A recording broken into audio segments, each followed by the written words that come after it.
ትንሽነት እጅ መዘርጋት ነው እንጂ የምትሰራው ስራ አዲስ ቴክኒክ አውጥቼ በአላህ እገዛ ትልቅ መሆን አለብኝ ሀብታም መሆን አለብኝ ቢል ችግር የለውም። ግን በአላህ እገዛ ለገንዘብማ ቃሩንም ሰጦትም የተናገረው ቆሻሻ ንግግር ነበረ።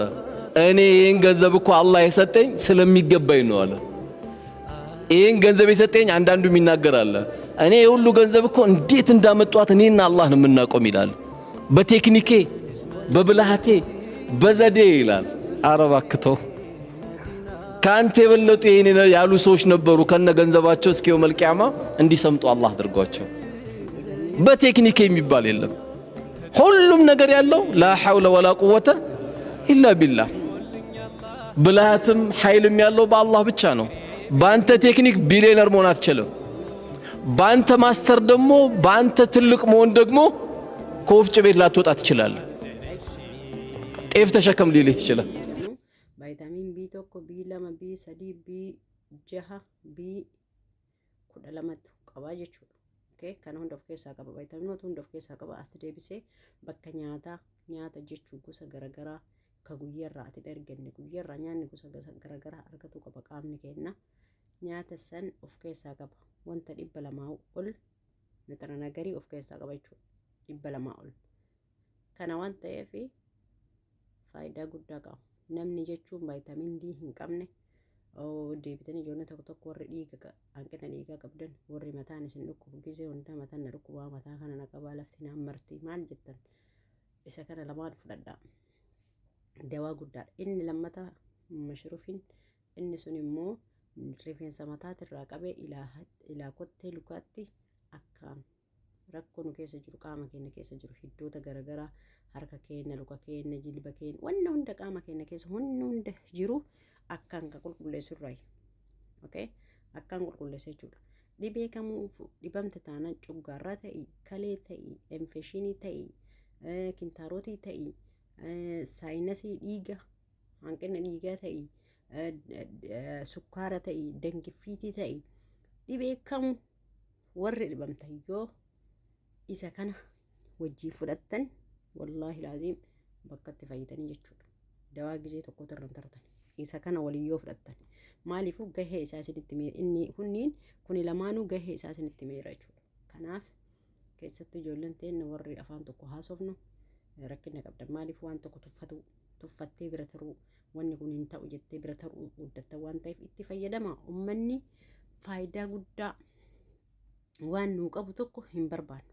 Sookireemii mataa ta'e birrii 200 bin 50 bin 30 bin waan nu fayyadu tokko waan qaama keenya fayyadu tokko hin jaalatu bitu irraa dheessina jechuudha.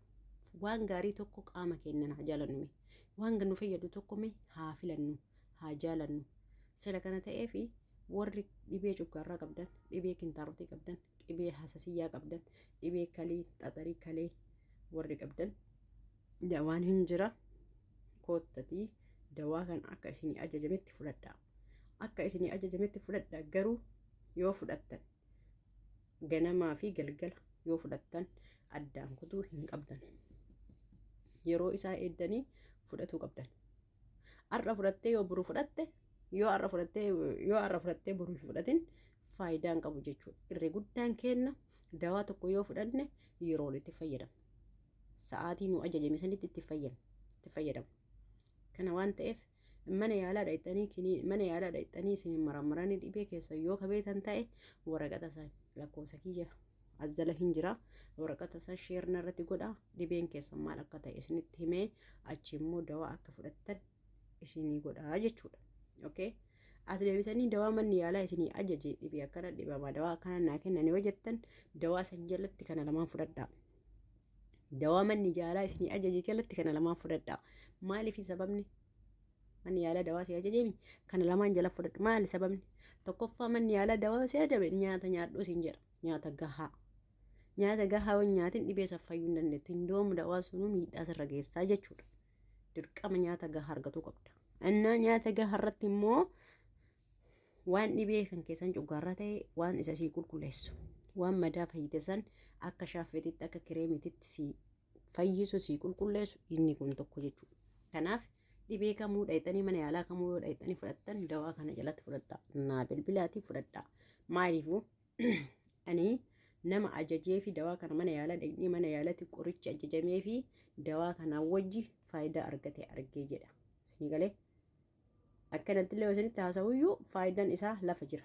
Adii jira jechuudha. Qoricha tokko sii kennan nyaata nyaadhu sin jira. Sila kana ta'eef inni kun bakka nyaataa, bakka qulqulleessaa, dhibee san dhiibbaa irratti galee bakka shaaffee madaa san dhiqee si fayyisa waan ta'eef faayidaa guddaa kasii taphatu qoricha sanirra isa kana jechaadha. Kanaaf dawoota kana itti fayyadamaa ishiniin jedha.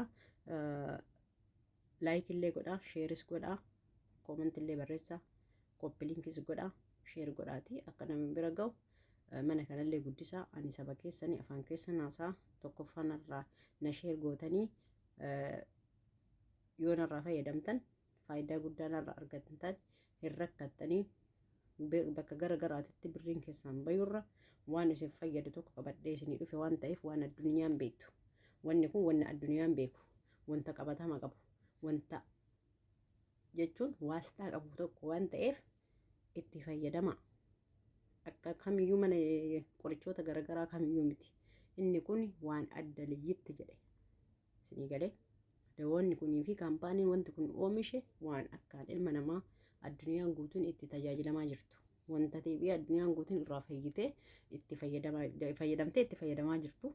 Fayyadamtee irraa fayyuutti jirtu waan taateef nama keenya irra guddaan ka gadhaanaa dawaa kana itti fayyadamne isin jaaladha. Assalamu alaikum warahmatullahi wabarakatuh. Isin jaaladha obboleeyyan tiyya hundi keessanuu sheer godhaa, laayik illee tuqaa, sheer illee godhaa, koppii linkis godhaa. Dabarsaatii waliin gayaa isiniin jedha. Assalamu alaikum warahmatullahi wabarakatuh. Dakkoofsi kiyya proofaayilee irra.